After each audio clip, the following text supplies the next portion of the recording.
Hi Virgo, welcome to your general weekly reading for the 5th of December, almost at the year's end. I'm going to get straight into it. 5-card spread, very simple. Let's just give those a quick, they have been shuffled, but let's have a look, see what we get.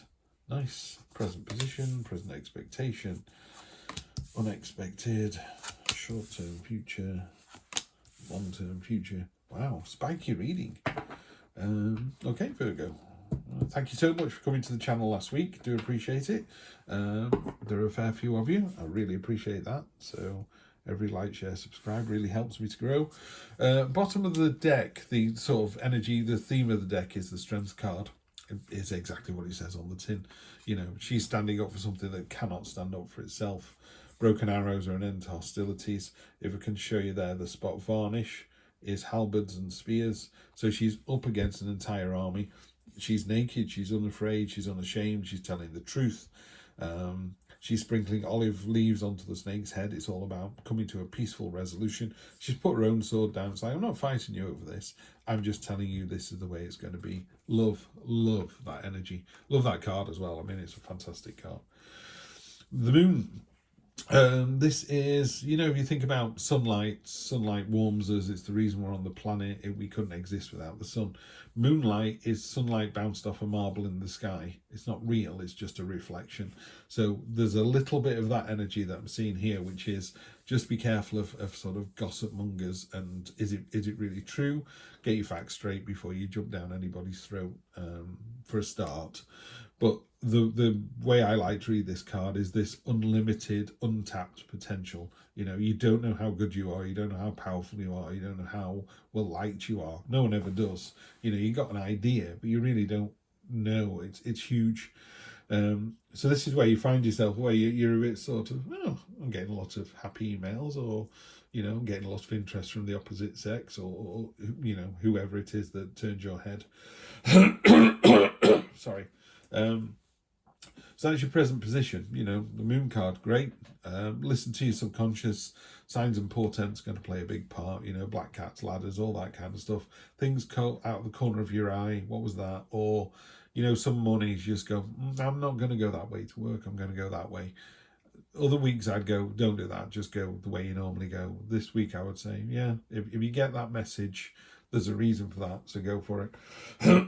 Pardon me. Should have made himself coffee, or the third one I've done this morning, so my vocal cords are still a bit tight. Present expectation. The Emperor, order and control. The Emperor is the amalgamation of all four kings. So he is mature, sophisticated. He is content. He's powerful. He's kind of all the good bits about masculine energy. Pardon me. The Emperor is about control, but in its very best form. I always liken it to, you know, you all decide to go to the beach, so you pile into 4 cars, you race to the beach, and you get there and go, oh, didn't bring a tent, didn't bring any money, didn't bring any water, didn't bring any suntan lotion, didn't bring any towels. He opens the boot of the car and goes, ta-da, and it just thought of everything. He's kind of ahead of the game. It's about being prepared. Yeah, you are prepared for this week. And then in the unexpected card, there's a real test coming in. This card in this deck is called the Crucible. It's the 8 of Swords. In a more Rider-Waite deck, it's a card of constriction and self-bondage and sort of holding yourself back. This one, it's about a trial. There are other cards, other people here, other swords, terrified of doing this. One can't even take it. Another one's floated away into the background like, I'm not doing this. And yet there you are, right in the thick of it, right in the heat of battle, being successful. That's going to surprise you. There's 2 cards of surprise here. I don't think you realise how good you are, Virgo. I think you really, really are knocking it out of the park this week. Short-term future is you're almost there. You've got the 9 of Wands. 9 of Wands becomes the 10 of Wands, which is the burden card, but that's the completion. So, you know, she's got blood on her belly. She's backed into a corner. She's exhausted, but she's not going to give up the fight. Going to keep on going, you know, and will be tied anyone who takes on a cornered wolf. That's what I would say. So this is you. This is your energy at the moment of, I'm going to fight this. I am prepared to keep on going. You know, shop before Christmas, one last set of Christmas presents, one last meeting at work, you know, all of those, one last one, and then tomorrow there's another one and another one, and I always think of it as it's the last one, it's the last one, it's the last one. I'm almost there, and you are almost there. This is great. Queen of Swords, I love this card, and I love the reading. Butterflies, first of all, are about transformation, about going from one thing to another, going from one state of mind to another. She's holding two swords. In fact, she's kind of balancing one, and she's actually pierced her hand with the other. This is to remind herself that, you know, love hurts, and people can hurt other people. She's aware of this. She's got a crown of swords that could cut her as much as anybody else when she puts it on. She's aware that that she can be quite cutting and quite acerbic, but she's not doing it out of any sense of malice. You know, it's the kind of person that, you know, you haven't met your mate for, I don't know, 5 years, and the first thing she says is, "Hey, how are you? Wow, you put some weight on, haven't you?" You know, and she's not trying to do you down. She's just telling it like it. She'd go, "Wow, you've lost weight," or "Wow, you look amazing. You look 10 years younger." It just comes tumbling out of her mouth. These truths out of the mouths of babes and children. Yeah, so it's that kind of energy. The only thing I don't like about this card is she's supposed to be looking into the future. She looks like she's looking into the past. To me, she's looking at this and just going, "Do you know what? Do I have to keep going?" She's kind of double checking herself here. Do I have to keep doing this? Yeah, you do. And there's no storm clouds on there, as well as there are on a normal Rider-Waite deck, which is, you know, you're above the storm. You can see clearly now. You know what's coming up. You've been hurt before. You know, if you date these kind of people, this is going to happen. Now, you may choose to continue dating those kind of people. It's a card of awareness and a card of understanding. And it's a slightly sad card. It's a cold card as well. It's a card of, you know, you kind of know what it is that you need to do. I've just fanned all these out. Let's get to, we're going to clarify with the Tarot disassembled deck. 8 of Swords. So you got the 8 of Swords twice. So I'm going to read from her book. I don't use these cards very much, but I do believe when you read the cards, you should read the way the author wants them to be read, not the Rider-Waite reading. Otherwise, you may as well just stick with one Rider-Waite book.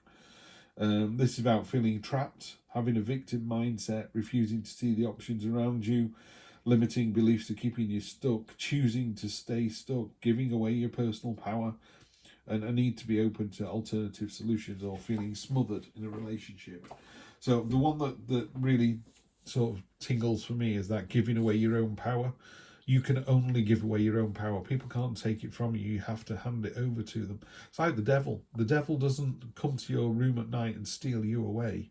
It just sits on your shoulder as you're having a glass of wine going, "Have another glass of wine, have another glass of wine, have another donut. Don't be faithful to your partner. Go on out and party." You know, it doesn't lead you by the hand anywhere. And this is what this is. The swords are normally around a person who is constricted and blindfolded.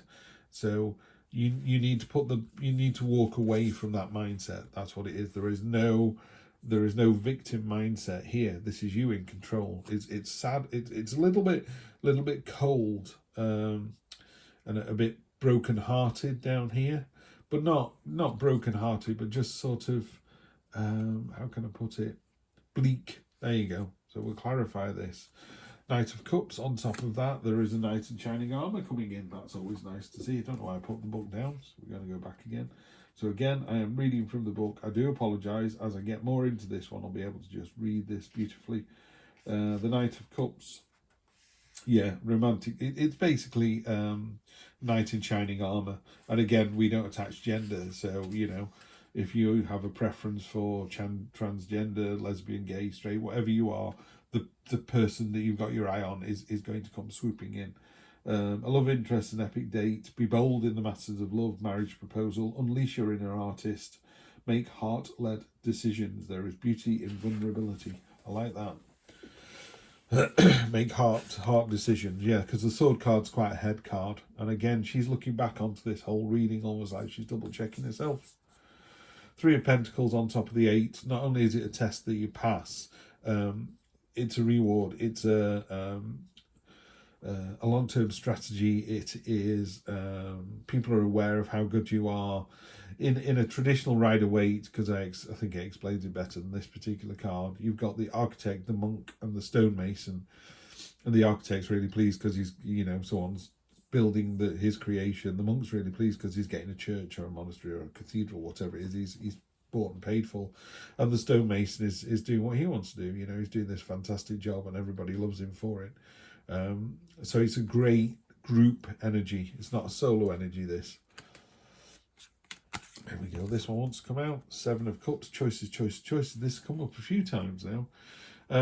You need to make a choice. The castle is your long-held desire, the sort of ultimate goal, the one that's really, you really feel is always out of reach. The other goals are a bit more sort of money, power, wealth, happiness, whatever it is, the blah, blah, blah, blah, blah, whatever it is that's important to you. But what the universe does is it goes, make a choice. And you go, oh, so much choice. And he goes, quickly, make a choice, or it'll all turn back to smoke. And it will. Next week, you'll be given a chance to make a choice. Make a choice that day, or in the next couple of days. Don't leave it. The universe just goes, you know what, if you can't make a decision, I'm going to go on to the next one. And it'll come back around in a day, a week, a month, a year. So, yeah, don't hang about. Choices to be made. Make a choice. Pardon me. 7 of Wands. Again, I'm going to go straight to hers to see what she thinks about this. The book, by the way, is Tarot Disassembled by Jennifer Cooper-Stidley. I really recommend it. It's a great book. It's a very unusual way, and it forces you to think about the cards because they're in quite a unique style, which is why I picked them. So, Cups, there we go. I'll find it eventually. Can't be Cups, Pentacles. Where are the Wands? Swords. Ah, there we go. Right at the back. 7 of Wands. Yeah, defending your seat of power. It's about sort of tenacity and conviction. I always try and get one-word readings out of a card, so I would say that card is conviction. It's conviction, determination, stoicism. Is victory as well. But she says, defending your seat of power, standing up for what you believe in, standing up to bullies, others trying to knock you off your pedestal, being the target of jealousy, reinforce your boundaries, hold your ground against opposers, protect your investments. So it's a card of conviction and a card of you're on the right path, you're doing the right thing. I would to me the card for the reading has always been this one. I think it's a beautiful card. I realise now that she's looking back onto the reading, so she's looking back over all of these cards, going, yeah, he's telling me to take it easy. He's telling me there's a reward. He's telling me there's some beautiful suitor coming in. She's a bit like, we'll see about this. I'm not so sure. I'm strong enough to deal with whatever anybody gives me. If I see my partner with a new person, I can live with that. If I see a new person who turns my head, I can live with that. Yeah. And you've got the courage of your convictions as well. That's what I was saying next week. Courage of your convictions. Yeah. You're on the right path. You're doing the right thing. And have a good one. And I will see you for the next one. Take care.